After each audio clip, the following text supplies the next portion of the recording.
नमस्कार दोस्तों, आज हम लोग नागपुरी व्याकरण शुरू करने जा रहे हैं और आज हम लोग नागपुरी का उद्भव और विकास को समझने का प्रयास करेंगे।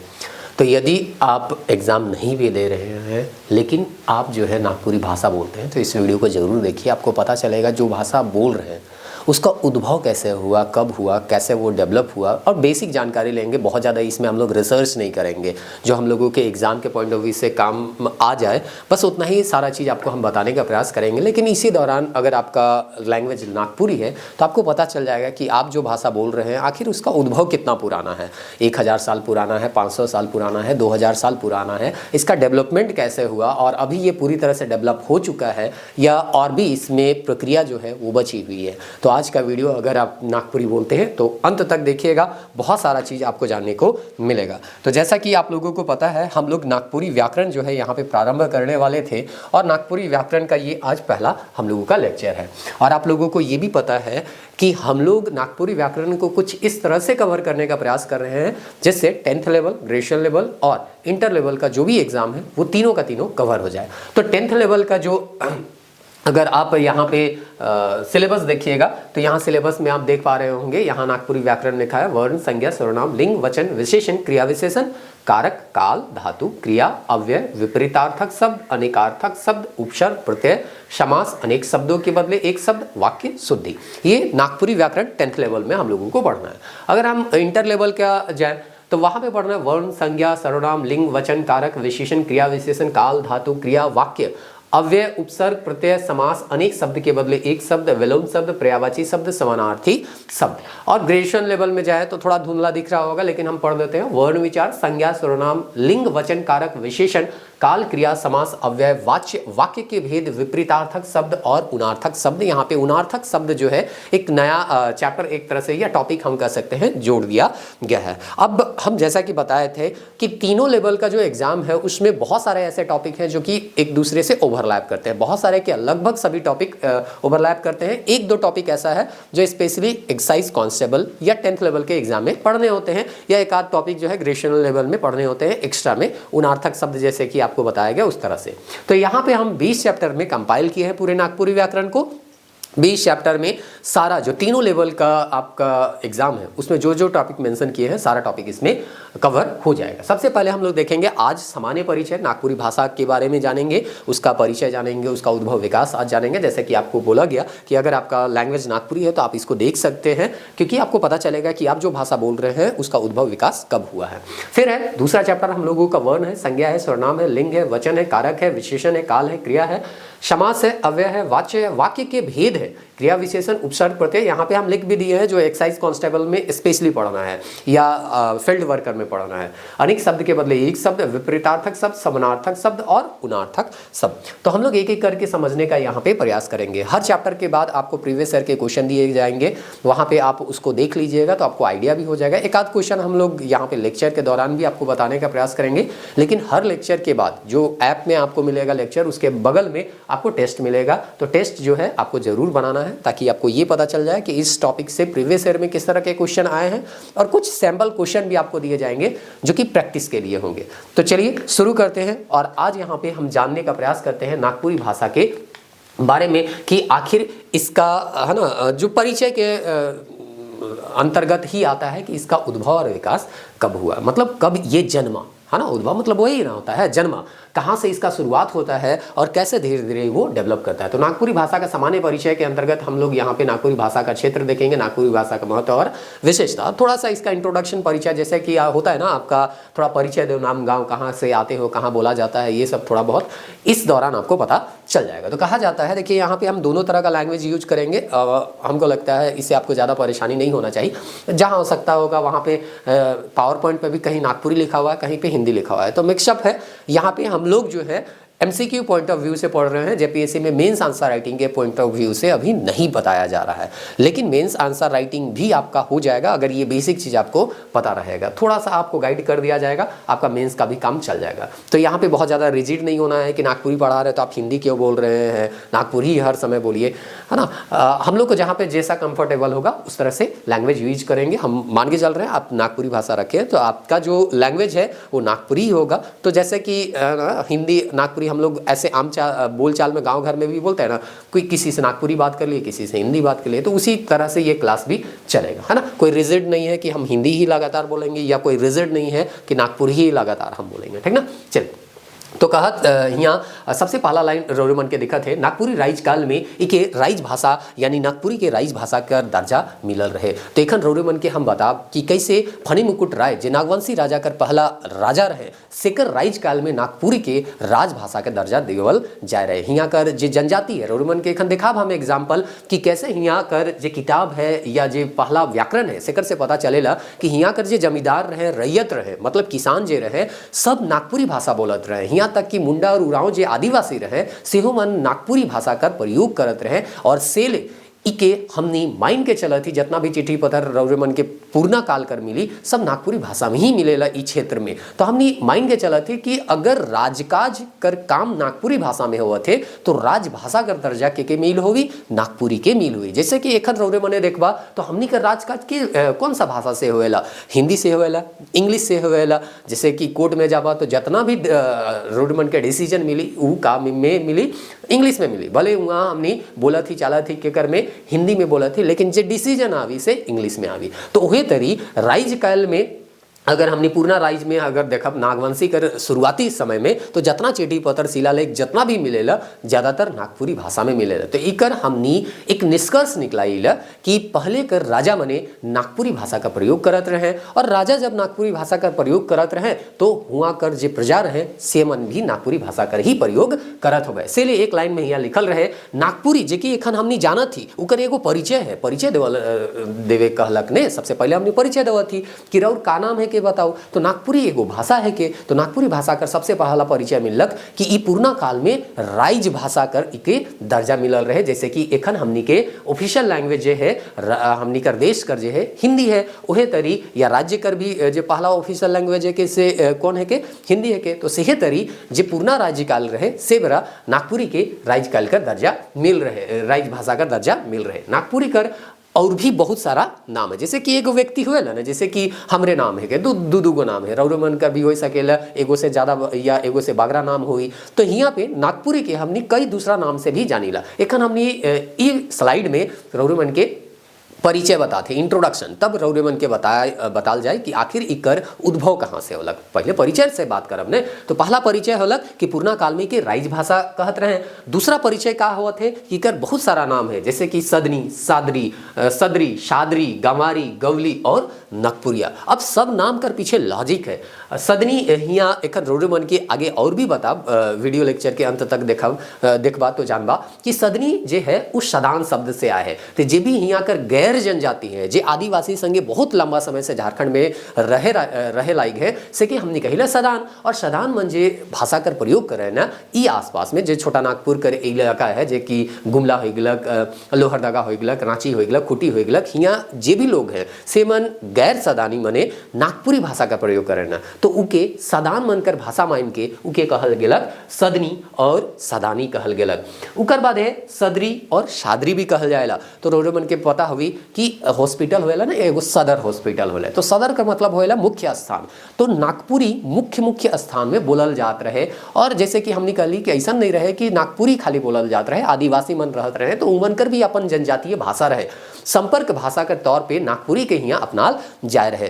तो सादरी मतलब का हो गया, जे मुख्य स्थान में बोले वाला भाषा है कि सदर, सदर मतलब मुख्य स्थान होएला, और मुख्य स्थान में जे भाषा कर यूज हुआ थे से कि हमनी सादरी या सदरी कर नाम से जाने थी। जैसे सदर अस्पताल होएला ना, मुख्य जे शहर कर बीच में होएला से कि हमनी सदर अस्पताल कह सकेला। तो ये तरी इकर पीछे रहे। गांव कर आदमी मन बोलत रहे, से लेके गंवारी भी कहल जात रहे, लेकिन कखनो कखनो गंवारी के हम गाली के तौर पे ले ले कि जैसे शहर बटे गेली और उकर बाद अपन भाषा के बोले तो कहल जाएला कि कैसन गंवार है के रे। लेकिन गाँव में रहना कोई गंवारी या गलत बात के, सब आजकल कहते हैं कि गांव कर जे जीवन है वह सबसे बेहतर है। तो गांव कर आदमी बोलत रहे से लेके गंवारी कहल जात रहे या गवली कहल जात रहे। और चूंकि यहाँ नागपुरिया कर आदमी मने यानी नागपुर कर आदमी मने यानी हमनी छोटा नागपुर कर आदमी मने ई भाषा कर प्रयोग करत रही, से ले इके नागपुरिया भाषा भी कहल जाएला। तो हर नाम कर पीछे लॉजिक होएला। तो पहला रौरे मन के जाने के इंट्रोडक्शन में कि सबसे पहले हमनी के ई जाने के कि नागपुरी जे है उ छोटा मोटा भाषा ना लगे। एखन रौरे मन के हम बताब झारखंड का अधिकांश जिला में नागपुरी बोलल जाला, कम बेसी है ना हो सकेला, लेकिन अधिकांश जिला में नागपुरी बोलल जाएला। और पुराना काल में राइज भाषा के दर्जा मिल रहे, के अलग अलग नाम से हमनी जानीला। अब यहाँ आगे बताते सदान यानी कि जे गैर आदिवासी है सेकर मातृभाषा तो सदानी ही कहल गेलक, यानी कि यह नागपुरी के हमनी सदान मनकर गैर जे है गैर जनजाति जे के हम कहत ही सेकर मातृभाषा मानल जाते हैं। नागपुरी झारखंड कर संपर्क भाषा भी है के। संपर्क भाषा कहे के मतलब का हो गया कि मुंडा मने मुंडारी कहत है, उराव मने कुरुख का बोले लायक है। अब हमने जो है नागपुरी बोला थी, लेकिन उराव और मुंडा मन भी नागपुरी से हमनी से का करत है बात करत है। गैर जनजाति के उराव नहीं आवत है, मुंडा उराव मतलब कुरुख भाषा नहीं आवत है, मुंडा भाषा नहीं आवत है, तो उराव और मुंडा मन ही का कर ले नागपुरी भाषा के अपना ले। और ई तरी उ मने गैर जनजाति से संपर्क के कर से कर ले यह नागपुरी भाषा से ले कहल गेलक कि नागपुरी भाषा जे है के उ का है के संपर्क भाषा है के। आदिवासी और गैर जनजाति सब यहाँ मिलजुल के आपस में बहुत पुराना समय से रहे लायक है। तो वह चीज कहलक रौर मन के पूछल जाए नागपुरी पहले का रहे, तो संपर्क भाषा भी रहे जो कि गैर जनजाति और जनजाति कर बीच कर एक तरह से हम कह सकीला अभिव्यक्ति कर माध्यम रहे। यहाँ कर आदिवासी मन एक दूसरे का भाषा नहीं जाने ना, तो नागपुरी का प्रयोग कर संवाद करे ना। हो सके मुंडा के मुंडारी आवत है और उराव के कुड़ुक आवत है। अब मुंडा मने कुड़ुक नहीं जाना थे और उराव मने मुंडारी नहीं जाना थे, तो उ मन जे एक दूसरे से बात करबे उ कौन भाषा में बात करबे, तो नागपुरी भाषा में बात करबे। और ई तरी संपर्क भाषा जे है उ नागपुरी हो जाएला हमनी कर ई क्षेत्र में। तो ई तरी हमनी एक तरह से फर्स्ट स्लाइड में थोड़ा बहुत इकर परिचय के हमनी जाने कर प्रयास कर ली। अब हमनी हिया देखा थी आगे और किताब मन में हमनी के पता चलेला कि ऐसा न है कि गैर जनजाति कर मातृभाषा है कि नागपुरी। बहुत सारा आदिवासी जे है सैकड़ों जे मातृभाषा है के से नागपुरी है के, जैसे कि चिकबड़ाई हो गलक, लोहरा हो गलक, खरवार हो गलक, असुर हो गलक, ब्रजिया हो गलक, कोरवा हो गलक। और जैसे कि रौरे मन के बताल गेलक या आगे भी बताल जाई कि बहुत सारा रिसर्चर मने ई बताल है कि जखन फणिमुकुट राजा बन रहे नागवंशी राज कर पहला राजा रहे फणिमुकुट राय, तो जखन वो राजा बनल से बर से नागपुरी के राइज भाषा का दर्जा मिलक से 1947 तक, यानी कि देश कर आज़ादी तक वह राइज भाषा हियाँ रहे। लेकिन देश कर जैसे आज़ादी होएला उकर बादे हुआ देश बनेला, राज्य बनेला, तो सब कर अपन अपन ऑफिशियल लैंग्वेज होएला जो कि संविधान से है ना उन मन के मिलेला। तो से बरा से हम कह सकीला कि जे राजभाषा का दर्जा रहे से छीन गेलक नागपुरी से। तो पहल शताब्दी से एखन रौरे मन के बताब क्यों पहल शताब्दी हुआ लिखल जाए, वीडियो के अंत तक रौरे मन के तनी सुन देखे के हुई। सब चीज एक ही बेरा नहीं बताल जा सकेला क्योंकि बहुत लंबा इतिहास है, तो धीरे धीरे करके रौरे मन के जाने के हुई। तो 1947 ईस्वी तक आधिकारिक रूप से झारखंड कर राजभाषा रही चुक रहे, जेकर सबूत पूरा चिट्ठी पत्र पटा शिलालेख में भेटाएला। तो हमने कैसे कह सकीला कि ई राइज भाषा रहे, तो जैसे कि इखन कहली ने कि अगर कोर्ट में जाबा तो हिंदी में रौरे मने बात कर सकला, लेकिन डिसीजन के कर में आवी तो अंग्रेजी में आवी। तो जब पूर्णा आदमी मान के चला आज से 100 साल बादे अगर कोई का करबे रिसर्च करबे, तो जितना भी कोर्ट कर अगर कोर्ट के बारे में खाली हम बात कर रहे थे, कोर्ट कर अगर कोई डिसीजन उमन खोजबे तो सब इंग्लिशे में खोजबे, तो उमन इंग्लिशे में उमन के मिली, तो उमन के का पता चली कि कोर्ट कर जितना डिसीजन आवत रहे अंग्रेजी में आवत रहे। उकर से उ निष्कर्ष निकला सके ना कि हियाँ कर जे हम कह सकीला कामकाज जे होत रहे से कौन भाषा में होत रहे, अंग्रेजी भाषा में होत रहे। अब उमन के तो जे बोलल रहेला से तो रहेला नहीं, जे लिखल रहेला से बाँचेला, तो अंग्रेजी के देख के उमन इहो सोच सके ना कि अंग्रेजी इमन कर जे है सबसे प्रमुख लैंग्वेज हुई। तो ई सारा चीज़ हियाँ हमनी कहत ही यह सब चीज़ के पूरा जितना चिट्ठी पत्र है से मन के देखत ही और कहत ही कि सब नागपुरी में जब कामकाज होत रहे, तो इकर मतलब हुआ कर राजपाट जे होत रहे कर कामकाज होत रहे उ कौन भाषा में होत रहे, नागपुरी भाषा में होत रहे। अब हमनी हिया चला सोर्स के हिया तनी सुन देखा थे कि कैसे कोई चीज के हम बोला थी, कोई चीज के भी अगर बोला थी कि नागपुरी का राइज भाषा है के चाहे कोई परिचय देवा थी, तो सबकर पीछे कुछ ना कुछ लॉजिक है। तो हिया एगो किताब हमनी के आगे पढ़े ले मिली, हो सकेला रौरमन के नागपुरी रौरमन का व्याकरण हुई तो ये सब चीज पढ़ भी हुआ तनी मनी। एगो किताब लिखल है गंवारी डायलेक्ट्स ऑफ लोहरदगा छोटा नागपुर, जेके लिख रहे E.H. व्हिटली द्वारा। और ई जे है सबसे पहल नागपुरी व्याकरण है 1896 में, जो कि यही वीडियो में रौरी मन के बता। तो सोच लेवा 1896 में लिखल ई नागपुरी कर पहला व्याकरण है के व्याकरण कोई भी भाषा के का करेले जाने कर एक माध्यम होएला या शुद्ध रूप से लिखे कर एक माध्यम होएला। जैसे हिंदी व्याकरण अगर हमनी पढ़ब तो हिंदी व्याकरण से हिंदी भाषा के शुद्ध रूप से हमनी समझ सकीला और लिख सकीला और बोल सकीला। वह तरी अंग्रेजी ग्रामर पढ़ब तो अंग्रेजी के लिख बोल सकीला, अगर अंग्रेजी ग्रामर बेहतर तरीके से हमनी जानब तो शुद्ध बोल सकीला। वह तरी नागपुरी व्याकरण के अगर समझे के और शुद्ध बोले के तो नागपुरी व्याकरण लिखे के हुई। तो ई तरी पहला जो व्याकरण लिखल गेलक कोई भारतीय आदमी द्वारा नहीं लिखल गेलक, ई अंग्रेज आदमी द्वारा लिखल गेलक। और इकर पीछे भी लॉजिक जे है काहे लिखल गेलक अंग्रेज द्वारा, वो चीज यही चीज में उकरे किताब में जे इंट्रोडक्शन में है सिकरे में पता चलेला। तो यहाँ रोरे मन देखा थी हाईलाइट करल है, यहाँ लिखल है it is spoken both by zamindar and raiyat. Zamindar तो रोरे मने जाना थी, जमीन कर जे मालिक रहत रहे से के जमींदार कहत रही, और रैयत कहिला हमनी किसान के। तो जे छोट आदमी यानी कि हम कह सकीला खेती किसानी मजदूरी करत रहे सेहो मन नागपुरी बोलत रहे, और जे बड़ आदमी रहे राजा महाराजा रहे सेहो मन हमनी जमींदार कह सकीला सेहो मन जे है नागपुरी भाषा का प्रयोग करत रहे। जैसे कि एखन रोरे मने देख सकला कि कभी कभी का होएला बड़का एलीट क्लास जे रहेला या हाईली क्वालिफाइड मने रहे ना से मने अंग्रेजी बोला ना, और हमनी जे है हिंदी बोलीला। तो का होएला कखनो लागेला कि अंग्रेजी तो अमीर मन कर भाषा है कि हिंदी तो गरीब मन का करे ना बोले ना। लेकिन हिया जे है अमीर हो चाहे गरीब सब एके भाषा कर प्रयोग करत रहे, और वो भाषा का नाम रहे नागपुरी। तो ये सारा चीज जो है हमनी के ये किताब से पता चला थी। पहला व्याकरण है के व्याकरण का किताब रहे, लेकिन कोई भी भाषा कर व्याकरण लिखल जाते तो उकर बारे में इंट्रोडक्शन तो बताल जाए ने, जैसे कि एखन रौरी मन के व्याकरण हम पढ़ाती, लेकिन सबसे पहला चैप्टर का होलक इंट्रोडक्शन। तो सेहे तरी ये छुट लीजिए अंग्रेज रहे से व्याकरण लिखलक 1896 में, तो एगो का करलक यहाँ इंट्रोडक्शन दिलक, और उकर में बात है कि जमींदार हो चाहे रैयत हो सबकर जे मूल भाषा रहे संपर्क भाषा या जे सबसे ज्यादा बोले वाला भाषा रहे से रहे नागपुरी। उकर बाद का कहा थे कि and has been very largely adopted by those mundas and Oraon. और इहो कहा थे कि ई जे नागपुरी हमनी कर का है के भाषा है के से के मुंडा और उराव मन भी एडॉप्ट कर ले है, यानी स्वीकार कर ले है। मतलब आपन भाषा कर उ मन जे है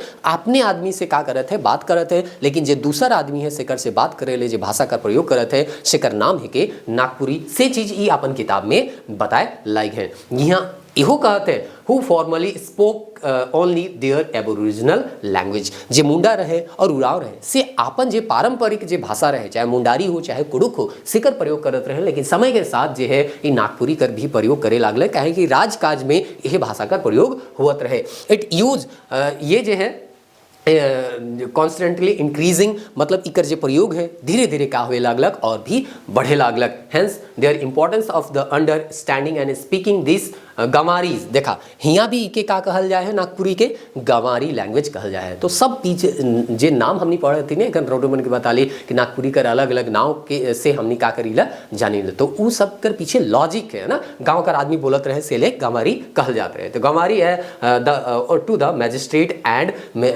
मिशनरी अलाइक। तो कहे का मतलब है यहाँ लास्ट लाइन में ही कहत है कि जब सब कोई बोलत है नागपुरी भाषा, तो जे अंग्रेज रहे या मिशनरी रहे से को नागपुरी भाषा जाने बहुत जरूरी रहे। काहे कि अगर केकरो ऊपर हमनी शासन करत थी तो उकर भाषा के तो जाने जरूरी हुई, तभी हमनी उकर समाज में रह सकीला। उ जे बोला थे उ जे सोचा थे से के समझ सकीला। अब मान के चला रौरी मने चाइना चल जाबा, तो चाइना कर अगर भाषा नहीं जानबा तो चाइना में रहना शासन करना काम करना, शासन अगर एखन तो का करबा लेकिन काम वगैरह करे भी जाबा, तो अगर वहाँ का लैंग्वेज के नहीं जानबा तो रहना तनी सुन का हो जाएला मुश्किल हो जाएगा। तो यह चीज़ जो है यहाँ कहत है कि यहाँ लगभग सब कोई नागपुरी भाषा का प्रयोग करे लायक है। अगर हमनी नहीं करब तो हमनी जो है यहाँ ठीक तरीके से काम नहीं कर सकीला। और से ले वो व्याकरण लिखते, और यही व्याकरण के माध्यम से दूसरा अंग्रेज मन भी का करबे नागपुरी लैंग्वेज के सीखे कर प्रयास करबे। हमनी आज जो है नागपुरी भाषा के छोड़े लाएगी, लेकिन अंग्रेज मन जो है नागपुरी भाषा के सीखे ले यहाँ का करत है किताब लिखत है व्याकरण लिखत है। तो अपन भाषा में कहल जाएला प्राउड करना चाहिए, अपन भाषा के कभी छोड़ना नहीं चाहिए। चला अब हमनी जो है आगे देखा थी और रौरे मन के बता थे कि कैसे हियाँ जो है हम कहले कि झारखंड राज्य कर ज़्यादातर हिस्सा में नागपुरी बोलल जाएला। ये प्रभात खबर में दे रहे एक बार सेकर में रौरे मन देखबा तो हियाँ लिखल है गढ़वा में भी नागपुरी बोलल जाएला, पालामू में भी नागपुरी बोलल जाएला, गुमला में तो एकदम नागपुरी कर ही काहे के क्षेत्र के, सिमडेगा में भी नागपुरी पूरा भरखर बोलल जाएला, चतरा में भी नागपुरी बोलल जाएला, लोहरदगा भी पूरा नागपुरी ही बोलल जाएला, रामगढ़ में नागपुरी मतलब और भी भाषा है, कोठा मन भी है लेकिन नागपुरी भी बोले ना, लातेहार में भी नागपुरी बोले ना, पश्चिमी शंभी में भी नागपुरी बोले ना, खूंटी में भी नागपुरी का प्रयोग हुएला, बोकारो में भी नागपुरी का प्रयोग हुएला, रांची में भी नागपुरी, रांची भी नागपुरी क्षेत्र ही है के यहाँ कर जे लोकल लैंग्वेज है नागपुरी ही है के। उकर बाद और देखा तो धनबाद में भी नागपुरी का प्रयोग करल जाएला। मतलब ज़्यादातर जे हिस्सा है झारखंड कर उकर में कम बेसी कहीं ज़्यादा कहीं कम सब कर में नागपुरी तो बोलल जाएला। से ले कहल जाएला कि झारखंड सबसे एक महत्वपूर्ण क्षेत्रीय लैंग्वेज में आवेला नागपुरी। अब आगे हमने चला इकर परिचय के बादे उद्भव और विकास के समझे कर प्रयास करत थी कि नागपुरी कर जन्म कहिया से होलक और कैसे धीरे धीरे डेवलप करलक। तो हियाँ हमने भाषा कर उद्भव यानी कि जैसे ई गछ है के तो कहियो तो इकर बीज का होई हुई रोपाई हुई तो हियाँ बीज कोई रोप होवे तब ये इतना बड़का का होलक गछ होलक तो हो सकेला एगो ऐसन हियाँ मान चला ई है के नागपुरी भाषा। तो कहाँ से इकर बीज है सके बहुत सारा भाषा हमने जानी ला, देश में बहुत सारा भाषा है। तो हियाँ हमने ढूंढे कर प्रयास करब कि आखिर जे हमने नागपुरी भाषा पढ़ थी सेकर बीज का है के स्रोत का है के हूँ कब उकर का होलक उद्भव होलक। तो इके जाने ले कहल जाते हमने के दो चीज जानना जो है वो बहुत जरूरी है। पहला है नागपुरी भाषा का साहित्य कर रूपरेखा, जे साहित्य है चाहे श्रेष्ठ साहित्य है चाहे लोक साहित्य है उकर रूपरेखा के हमने समझे कर प्रयास करब। और दूसरा चीज हमने का प्रयास करब नागपुरी क्षेत्र कर पूर्णा इतिहास, जैसे फनी मुकुट राय ये सब इतिहास कर बात एखन कर लेने तो इतिहास से भी हमने के पता चली कि पूर्णा चिट्ठी पत्र शिलालेख इस सब में हमने नागपुरी भाषा का प्रयोग करत रही तो नागपुरी भाषा के राजभाषा हमने कर ली। तो ये सब चीज़ कहाँ से अलग, इतिहास से अलग। तो वही चीज़ जो है यहाँ कहते सबसे पहले हमने साहित्य के ऊपर ध्यान दो और उसके बाद इतिहास में ध्यान दो, दोनों के ध्यान दे के हमने या दोनों में ध्यान दे के हमने मने निष्कर्ष निकलाए कर प्रयास करब कि आखिर ये नागपुरी जो है वो कितना पुराना भाषा है के। तो चला हमने तनी सुन इके जाने का प्रयास करा थी। तो भारत के भाषा परिवार हमने पढ़ीला, जब भाषा के बारे में हमने पढ़ीला भाषा परिवार मतलब का होएला एक प्रकार का सदस्य या एक हमने कह सकीला खानदान के जो होएला से के परिवार हमने कह सकीला, जैसे भाई चाचा, फिर हमने गोतिया गांव घर में कहीला गोतिया भी, मतलब उकर में परिवार अगर कहती तो कुछ ना कुछ समानता देखेले मिले। तो हमने के यहाँ देखेले का मिलेला, हमने पढ़ा थी नागपुरी के बारे में। तो नागपुरी जो है वो हिंद आर्य भाषा समूह के अंतर्गत आवेला, यानी नागपुरी जो है वो संस्कृत, हिंदी, उर्दू, मराठी, नेपाली, बांग्ला, उड़िया, गुजराती, कश्मीरी, सिंधी, खोरठा है ना, पंचपरगनिया, कुरमाली और नागपुरी इकर में कुछ ना कुछ समानता रौरे के देखेले मिले। यानी अगर रौरे नागपुरी जाना थी तो नेपाली भी सुनब तो तनी मनी रौरे बन के पता चल जाए कि का बोला थे, उर्दू भी बोली तो पता चल जाए कि अगला का बोला थे, काहे कि इकर में कुछ ना कुछ समानता देखेले मिले। हिंदी तो जानबे करा था कि नागपुरी बोले वाला हिंदी तो समझबे करे ना, कहे का मतलब है कि ई मन में कुछ ना कुछ समानता रहे से ले हिंद आर्य भाषा समूह में रखल जा रहा है। एगो एग्जाम्पल रौरे मन के देवा द्रविड़ भाषा कर जे हमनी कर जनजातीय एगो भाषा है कि कुड़ुक से आवेला द्रविड़ भाषा समूह में।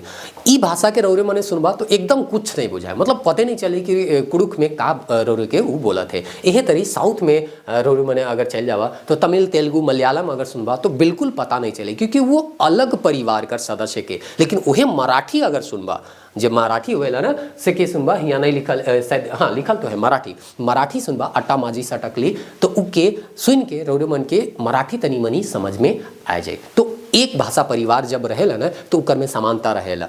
तो अगर रौरे मनी भाषा परिवार में से कोई भी भाषा के जाना थी तो लगभग दूसरा भाषा के भी सुनब तो थोड़ा बहुत समझ में आ जाए। तो ई रहे इकर एक तरह से कैसे गेला हमने जाने का प्रयास कर लिया आखिर नागपुरी कौन परिवार से संबंधित है, तो हिंद आर्य परिवार से संबंधित है। उद्भव विकास हमने जाना थी ने। अब चला यहाँ जाना थी शिष्ट साहित्य के कि पहला जो साहित्य रचल गेलक नागपुरी में वो कब रचल गेलक और के रचल है। शिष्ट मतलब का होवेला, हम लोक साहित्य में भी जखन पढ़ात रही तखन रौरमन के तनी मनी बताए रही कि दो तरह का साहित्य होएला, एक होएला शिष्ट साहित्य, एक होएला लोक साहित्य। लोक साहित्य के रही है सेकर कोई अता पता न खे, लेकिन शिष्ट साहित्य के हम नहीं जानी ला कि इकर रचना के गैर है, मतलब इकर नाम रौरीमन के स्पष्ट लिखी कि रद्दी कागज पढ़बा तो उकर में बगल में मिली कि विश्वेश्वर प्रसाद केसरी जो है रद्दी कागज के लिखे, या क्रिसमस का सांझ पढ़वा तो रौरीमन के मिली कि वहाँ कुमारी बसंती के का गैर है लिखे। जहाँ तक हमके याद हुआ थे ये दोनों कर राइटर हम सही बोले, अगर गलती से गलती कह दो अब तो कमेंट करके बताबा कि हम कहीं गलत तो नहीं बोल दी। नागपुरी का पहल शिष्ट रचना जो है हमनी के 1626 में मिलेला, मतलब एक ऐसा रचना ऐसा गीत पोड़ीलो बरखा ऋतु हमनी पढ़ीला सीजीएल के अंतर्गत, तो वो जे हमनी के मिललक उ का होलक किसी व्यक्ति के द्वारा लिखल मिलक, यानी कि वो गीत हमके पता चलक कि फलना व्यक्ति लिखे, और फलना व्यक्ति कोई छोट मोट व्यक्ति नहीं रहे, राजा रहे नागवंश कर 50वां राजा। ये सवाल पूछल जाएला और उकर नाम रहे रघुनाथ नृपति। तो सोच लेवा आज हमनी एखन चला थी कहाँ, तो 2025 में चला थी और ये घटना है कि 2024 कर। तो मोटा मोटी हम कह सकेला 400 साल पुराना, 400 साल पहले तो हमने लिखित मिला थी, यानी लिखे शुरू कर दिले है ना। तो सोच लेवा जब लिखे 400 साल पुराना पहले कर रहे तो इके कितना साल पहले से बोलते आ हो गए। जैसे कि लिखना तो बहुत बाद में शुरू हो लगने, बोलत तो पहले से रहत हो गए, लिख लें उ डेवलप हो, कोई भी भाषा डेवलप होएला धीरे धीरे डेवलप होएला, उकर बादे वो अपन चरम सीमा में पहुँचेला, तब उकर साहित्य में क्या होएला उके स्थान मिलेला। तो स्थान के साहित्य में मिले हो सके इकर से पहले भी कोई रचना रही होवे, लेकिन वो लिखित रूप में हमनी के नहीं मिलक, इसलिए हमनी नहीं कह पारब कि कितना पुराना है। लेकिन हाँ 1626 में हमनी के जे रघुनाथ नृपति लिख रहे हैं से रचना मिल है और से के सीजीएल में हमनी पढ़बो करीला। तो एग्जैक्ट हमनी कह सकीले एकदम लिखित जे पुराना है शिष्ट साहित्य का वो तो 400 साल पहले करे के। और जब लिखे शुरू हो गलक तो रोरू मने तनी सुन दिमाग लगाइए सकेला कि आज हम जैसे कि स्कूल जावाला रोरू मने तो ऐसा थोड़ी कि जे दिन गेला से दिन लिखे शुरू हो गलक। सबसे पहले हमने पढ़े शुरू करीला, फिर धीरे धीरे का करीला लिखे शुरू करीला। तो हियाँ वही तरी भाषा कर भी विकास हुआ थे, धीरे धीरे वो विकास कर रही, तब जाए के वो लिखित स्रोत में हमनी के मिलत है। कहे का मतलब 400 साल तो शिष्ट साहित्य का पुराना इतिहास है, और जे हमनी आम बोलचाल में प्रयोग करत रही नागपुरी वो तो और भी पुराना हुई जे आगे रौर मन के बता जाए। हनुमान सिंह होए, महंत घासी होए, घासी राम होए या कंचन होए, ई मन के हमनी के सीजीएल में पढ़े के ई मन के रचना रौर मन देखबे ई मन कई सारा रचना हमनी के रच के छोड़ के जा है ना। तो ई तरी शिष्ट साहित्य का हम इतिहास देख ली। अब हमनी का खोजा थी, जैर खोजा थी।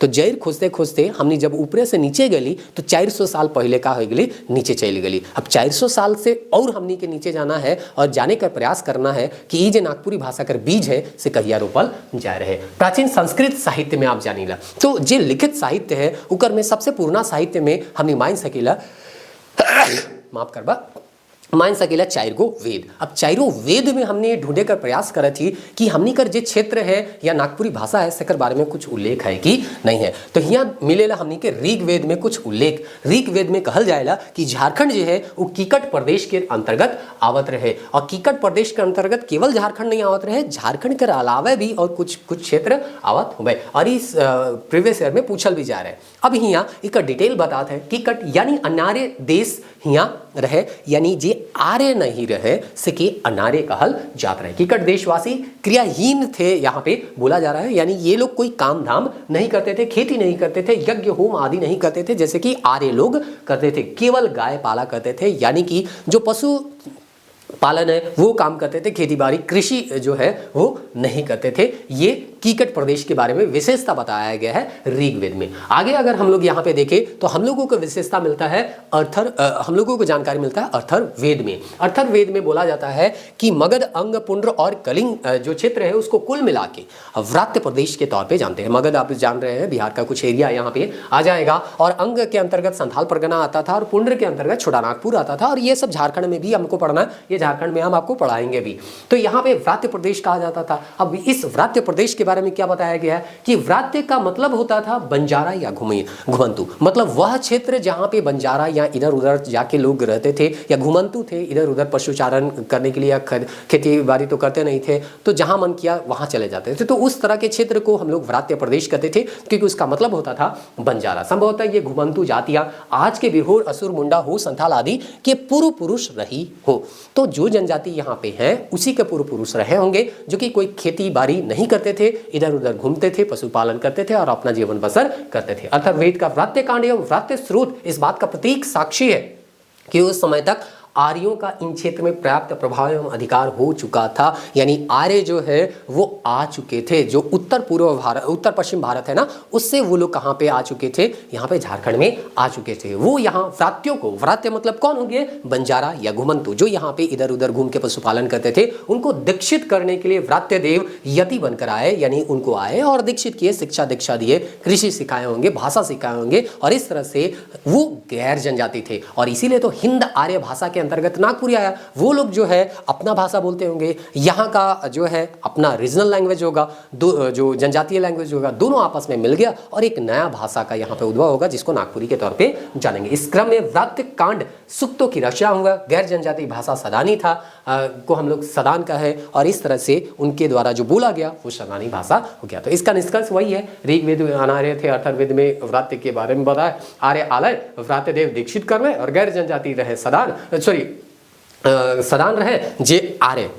आर्य लोग तो गैर जनजाति थे, वो तो जनजाति थे नहीं, यहाँ पे आए, सदान बन गए, और गैर जनजाति भाषा को सदानी के नाम से हम लोग यहाँ पे जानते हैं। अब यहाँ पे E.H. फिटली, जिसके बारे में अभी आपको हम बताए भी थे कि कैसे वो बता रहे थे कि जमींदार और रैयत दोनों का भाषा जो था वो नागपुरी था, और अंग्रेजों को भी ये भाषा जानना जरूरी था, क्योंकि उनको यहाँ पे रहना है और शासन करना है। तो उसी के ग्रामर किताब में अगर हम देखें, जो कि ये सवाल भी पूछा जाएगा कि नागपुरी कर पहिल व्याकरण रोरुमन के बताई खे, तो E.H. फिटली के द्वारा लिखल जाए रहे, जेकर नाम रहे गंवारी डायलेक्ट्स ऑफ लोहरदगा छोटा नागपुर। तो ये छप रहे 1896 में, notes on the Ganwari dialects of Chota Nagpur, Lohardaga छोटा नागपुर। नागपुरी कर पहिल व्याकरण रहे, मुदा नागपुरी कर उद्भव कर कोई चर्चा नहीं करल जाए है। मतलब हमने साहित्य में ढूंढने का प्रयास करे थी कि कहीं उद्भव कर बारे में कुछ और मिले कि नहीं। तो वेद से अब आएगी रिसेंट में अंग्रेज जी नागपुरी व्याकरण लिख रहे हैं सेकर किताब में, तो नागपुरी व्याकरण कर किताब में हमने के कोई उद्भव कर बारे में कोई ज़्यादा आता पता नहीं चले। जैसे कि एखन उद्भव पढ़ा कि नहीं, व्याकरण में ही हमने पढ़े वाला है, लेकिन सबसे पहला लेक्चर का हुआ थे उद्भव विकास कर। तो हमने भी खोजे कर प्रयास कर ली क्या ये अपन व्याकरण में उद्भव विकास कर बारे में कुछ पता है, तो नहीं बता रहे है ना। तो चल आगे हमने देखा थी जे है जॉर्ज अब्राहम गियर्सन आवेला, ई भी अंग्रेज रहे, और ई का करेला लिंग्विस्टिक सर्वे ऑफ इंडिया, यानी कि भारत कर जितना भी भाषा है सेकर सर्वे करवाएला। जैसे कि सर्वे होएला ना कि गरीब है अमीर है, बहुत सारा चीज़ का सर्वे होएला, तो सर्वे होलक तो यहाँ 364 लैंग्वेज जे है ई का करेला पावेला।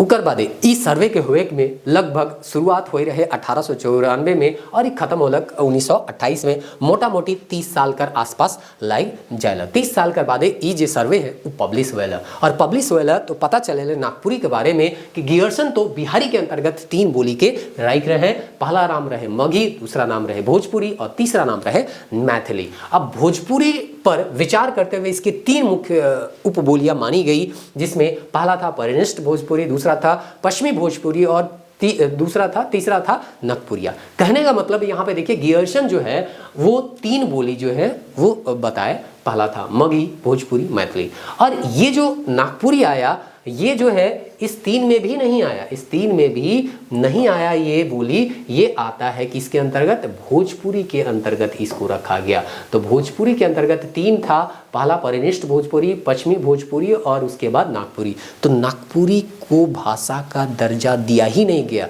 ये तो बोला गया भोजपुरी का एक क्या है पाठ है, जो कि कई लोगों ने इसको मान भी लिया। यहाँ पे अगर आप देखिएगा तो कहता है इस कथित नागपुरिया बोली को डॉक्टर गियर्सन ने भोजपुरी की एक उपबोली मान लिया। इसका परिणाम यह हुआ कि भोजपुरी पर काम करने वाले सभी विद्वानों ने डॉक्टर गियर्सन की ही मान्यता को दोहराना प्रारंभ कर दिया। बोला गया वो सर्वे करवाए हैं, इतना सारा चीज सर्वे करके बता रहे हैं, तो वो जो बोल रहे होंगे वो सही बोल रहे हैं। तो नागपुरी का पक्ष या नागपुरी पर रिसर्च करने वाले कोई उस समय थे नहीं जो उनके बात को काट सकते थे, इसलिए जो भी लोग थे वो ये मान लिए कि ये भोजपुरी का ही एक क्या है बोली है, मतलब इनका स्वतंत्र अस्तित्व जो है उसको मानने से लोगों के द्वारा इनकार कर दिया गया। यही कारण है कि नागपुरी का वास्तविक स्वरूप लगभग 7 दशकों तक स्पष्ट नहीं हो सका। मतलब 30 में ये बात को स्वीकार किया गया, अभी 70 में आके इस बात को काटा जाएगा श्रवण कुमार गोस्वामी की। जबकि वास्तविकता यह है कि नागपुरी भी बिहारी की अन्य बोलियों की तरह एक स्वतंत्र बोली है, ना कि भोजपुरी के अंतर्गत आने वाला एक उसके अधीन का बोली। अब चलिए हम लोग ये जानने का प्रयास कर रहे थे कि उद्भव विकास, तो यहाँ तो बोला गया कि भोजपुरी का ये पार्ट है, इसका कोई स्वतंत्र अस्तित्व है नहीं, लेकिन नागपुरी के लोग उभरेंगे और रिसर्च करेंगे और बताएंगे कि नागपुरी का अपना एक स्वतंत्र क्या है अस्तित्व है। यहाँ पे देखिए श्री श्रवण कुमार गोस्वामी रिसर्च करते हैं, फलस्वरूप नागपुरीकर एक अभिशाप से ग्रसित रहे। 1970 में पहली बार नागपुरीकर एक शोध प्रबंध रांची विश्वविद्यालय में पीएचडी की उपाधि के लिए प्रस्तुत किया गया। नागपुरी उसका षष्ठ साहित्य, और ये जो है रिसर्च कर रहे थे श्रवण कुमार गोस्वामी। इसके बारे में अगर हम देखें तो यहाँ पे बताया गया है 19 जनवरी 1938 को इनका जन्म हुआ था। उन्होंने 1958 बिहार विश्वविद्यालय से स्नातक की पढ़ाई पूरी की। 1961 में रांची विश्वविद्यालय से मास्टर ऑफ आर्ट्स पूरा किया। वे रांची विश्वविद्यालय के हिंदी के प्रोफेसर थे। उन्होंने हिंदी उपन्यास जंगल तंत्रम के लिए राधा कृष्ण पुरस्कार से भी इनको सम्मानित किया गया। तो ये रिसर्च करते हैं और रिसर्च पेपर का नाम यहाँ पे था नागपुरी और उसका शिष्ट साहित्य, मतलब नागपुरी भाषा और लोक साहित्य और शिष्ट साहित्य होता है ना, तो ये जो रिसर्च किए वो शिष्ट साहित्य में रिसर्च किए। जैसे कि रघुनाथ निरपति जो है 1626 में अगर लिखे होंगे तो कोई तो उनको ढूंढा होगा ना, तब पता चला होगा कि ये पहला जो है शिष्ट साहित्य है। तो इस तरह से ये रिसर्च करते हैं। इस शोध ग्रंथ में अनुसंधाता श्री श्रवण कुमार गोस्वामी ने नागपुरी भाषा का पूर्ण परिचय देते हुए यह प्रमाणित किया कि नागपुरी की अपनी एक स्वतंत्र क्या है सत्ता है। तो ये अपने रिसर्च में इस बात को प्रूफ किए कि नागपुरी का अपना एक स्वतंत्र क्या है अस्तित्व है। इसमें नागपुरी के शिष्ट साहित्य पर भी पूर्ण प्रकाश डाला गया। शोध ग्रंथ में 2 स्वतंत्र जो है वो पुस्तकों का रूप लिया। पहला नागपुरी भाषा जो कि 1976 में प्रकाशित हुआ और दूसरा है नागपुरी शिष्ट साहित्य। नागपुरी भाषा के में लेखक ने नागपुरी के विभिन्न दृष्टिकोण पर विचार किया। डॉक्टर गियर्सन की मान्यता का खंडन करते हुए डॉक्टर गोस्वामी ने व्याकरणिक, भौगोलिक और जातीय और सांस्कृतिक आधारों पर विचार करते हुए दिखाया कि नागपुरी अपनी स्वतंत्र सत्ता है। तो गियर्सन तो बोल के गए थे भोजपुरी के अंतर्गत ये उपबोली है, लेकिन उसकी बातों का खंडन किए और व्याकरणिक दृष्टि से बताया, मतलब भोजपुरी का व्याकरण कुछ अलग है, यहाँ का बोलने का नियम कुछ अलग है। तो ऐसे बोल देने से थोड़ी हो जाता है कि नागपुरी जो है भोजपुरी के अंतर्गत उपबोली नहीं है। आपको प्रूफ देना होगा और ये प्रूफ दिए किस किस क्षेत्र में, किस किस एरिया में, व्याकरण के क्षेत्र में दिए, भौगोलिक क्षेत्र में दिए कि कहाँ कहाँ ये बोला जाता है। जाति और संस्कृति, हम लोग का जो संस्कृति है और जातीय दृष्टिकोण है, उसके आधार पे भी ये समझाने का प्रयास किए कि नागपुरी का स्वतंत्र अस्तित्व है। इस शोध ग्रंथ के प्रकाशन के बाद नागपुरी के संबंध में जो भ्रांतियां प्रचलित थी वह खंडित हो गई। तो कोई आया, रिसर्च किया और रिसर्च करके बता देता है कि नागपुरी जो है भोजपुरी के अंतर्गत उपबोली नहीं बल्कि इसका स्वतंत्र अस्तित्व है, और ये चीज़ को अपने रिसर्च में प्रूफ किए और लोगों के सामने लाए। और इस तरह से नागपुरी का एक तरह से कह सकते हैं स्वतंत्र अस्तित्व दिलाने वाले यही श्रवण कुमार गोस्वामी थे। अब नागपुरी बिहारी की बोली का चौथी सदस्यता मानी जाती है। तो 3 यहाँ पे बताया गया था ना, तो 3 के बाद अब यहाँ पे जब रिसर्च हो गया तो ये चौथा हो गया। पहले मांगा गया था मगही, भोजपुरी और मैथिली, अब यहाँ पे चौथा हो गया नागपुरी। तो ये रिसर्च करने के बाद हुआ। तो नागपुरी में इतना रिसर्च किया गया तब जाके नागपुरी के बारे में हम लोगों को क्या हो रहा है पता चल रहा है। चलिए आगे अब यहाँ पे देखते हैं पीटर शांति नौरंगी, और भी लोग आएंगे और नागपुरी के बारे में रिसर्च करेंगे। तो पीटर शांति नौरंगी जो है उसके वो बताते हैं कि नागपुरी कर उद्भव का स्वतंत्र आख्यान कर ले, नागपुरी कर जड़ संस्कृत और प्राकृत भाषा में जुड़ ले। और हमने जाना थी कि हिंदी भी कहाँ से निकले, संस्कृत और प्राकृत भाषा में जुड़े ना, और कहे ना कि नागपुरी कर उद्भव तो हुए से हुए रहे सदान रामायण काल में निषाद बनकर भाषा रहे। रामायण काल ही जाए ना और बताए ना कि जे निषाद रहे से हेमंत तो सदान रहे, और यह मन जगह राम जब वनवास जाते रहे तो यहाँ आए भी रहे, निषाद कर ही बेगड़ल रूप है के सदान। तो सबकर अपन अपन पॉइंट ऑफ व्यू होएला। तो पीटर शांति नौरंगी कर ये अपन पॉइंट ऑफ व्यू रहे। योगेंद्र नाथ तिवारी फनी मुकुट राय के जे राय है ना, फनी मुकुट जे है राय कर काल से के जुड़न। जैसे कि रोमन के शुरुआत में बता ली कि फनी मुकुट राय जे है सेबरा जे नागवंशी राजा कर पहला राजा रहे, सेबरा से यहाँ जे है इकर राजभाषा रहे। तो यहाँ कहानी रोमन के नागपुरी झारखंड जखन पढ़ाब से बताब, लेकिन तनी मनी देख लेबा। सदानकर पूर्व पुरुष रहे युधिष्ठिर दुबे और फनी मुकुट राय सदानकर आदि पुरुष कहल जाला। एक्चुअली कहानी अगर 21 मिनट में रोमन के सुनाल जाए तो ई रहे कि पहले मुंडा शासन रहे। तो मुंडा शासन कर अंतिम राजा रहे मतरा मुंडा। मतरा मुंडा शासन करत रहे सेहे बेरा इंजोरिया और अंधरिया पोखरा में एगो नाग कर ऊपरे या नाग कर फन कर नीचे हम कैसे के नाग कर फन कर नीचे एगो छौआ मिलेला से के मिलेला ये युधिष्ठिर दुबे के मिलेला जे कि सदान रहे। अब ई जे सदान रहे से ई छौआ के ले जाके दे देवेला मदरा मुंडा कर। तो मदरा मुंडा कर जे है उकर उ राजा रहे तो कहेला कि भगवान ई के फन से का कह रहे नाग देवता ई के बचा रहे हैं, तो कहूँ कुछ ना कुछ तो ये विशिष्ट इकर में बात है के। तो उके पाले न पोसे न और उकर भी अपन बेटा रहेला। जब दोनों बड़ा हो जाए तो अपन राज काज देवे ले उ का करे ना दोनों बेटा में प्रतियोगिता करे ना, जेकर में फनी मुकुट राय जे है वो जीत जाएला और ई तरी मुंडा शासन से नागवंशी शासन आएला। अभी घटना है कि ये जे छौआ पावेला से पावेला 64 ईस्वी में और फनी मुकुट राजा जे बने ना वो बने ना 83 ईस्वी में। तो ई तरी हमनी कहिला पहिल शताब्दी से जब फनी मुकुट राय राजा बनले से बेरा से नागपुरी का प्रयोग होवत रहे, काहे कि यहाँ से बेरा से सदान भी रहत रहे और जनजाति तो रहबे करे। मदरा मुंडा से पता चलेला मुंडा राजवंश रहे। तो इसीलिए हमने पहिल शताब्दी कहे लागी। और बताए ना कि हियाँ कर नदी गांव का नाम नागपुरिया झलक दिखेला। तो जे भी गांव का नाम देखबा, नदी का नाम देखबा या कोई भी चीज़ देखबा तो हियाँ कर नागपुरिया कर जो भाषा है उकरे प्रभाव जो है वो नाम में देखे ले मिलेला। और इकर से हमने निष्कर्ष निकलाइला कि नागपुरी जो है भोजपुरी कर अंतर्गत बोली नहीं है, बल्कि इकर स्वतंत्र क्या है अस्तित्व है। आगे और यहाँ लेखक आवे ना विद्वान आवे ना बताए ना डॉक्टर भुवनेश्वर अनुज का एग्जाम्पल लेवल है नागपुरी लोक साहित्य जो किताब है सेकर में कहे ना कि नागपुरी मागधी अपभ्रंश से प्रस्तुत एक भाषा है। मागधी अपभ्रंश से ही मगही, भोजपुरी, मैथिली, उड़िया, बंगला, असमिया का विकास हुआ। तो मागधी भाषा से ही निकल है नागपुरी, जेकर से कौन कौन निकल है मगही, भोजपुरी, मैथिली, उड़िया, बांग्ला, असमिया से तरी नागपुरी निकलक। तो ये भोजपुरी के अंतर्गत बोली ना लागे, ये भोजपुरी जेकर से निकल है सेकरे से नागपुरी भी का हुई है निकल है। डॉक्टर विश्वेश्वर प्रसाद केसरी इकर अनुसार भी नागपुरी मागधी अपभ्रंश से उत्पन्न हवल भाषा है के से बताए ना। गिरधारी राम गोंजू एगो किताब लिखले सतानी नागपुरी व्याकरण, और ये ऐसा किताब है जेकर में पूरा नागपुरी भाषा कर ही प्रयोग करल गेलक। तो ई तरी हमनी देखा थी कि नागपुरी कर कैसे जो है उद्भव होलक। तो एक मोटा मोटी अंदाज हमनी के पता चल गलक कि शुरुआत में के मानल गेलक कि इकर उद्भव जो रहे वो भोजपुरी से हो रहे या भोजपुरी करी पाठ रहे। लेकिन ये बात कर खंडन करे ना डॉक्टर श्रवण कुमार गोस्वामी और कहे ना कि नहीं, भोजपुरी जैसन उद्भव हो रहे से तरी या भोजपुरी जे बिहार कर 3 बोली के अंतर्गत आवेला से तरी नागपुरी भी ई चौथा बोली के अंतर्गत आवी और ओकर स्वतंत्र अस्तित्व बताएला। और ई तरी यहाँ आगे हमने जाके देखा थी तो भुवनेश्वर अनुज जे है इके का करे ना मागधी अपभ्रंश कर बताए ना। पीटर शांति नौरंगी संस्कृत से इके का करे ना जोड़े कर प्रयास करे ना। और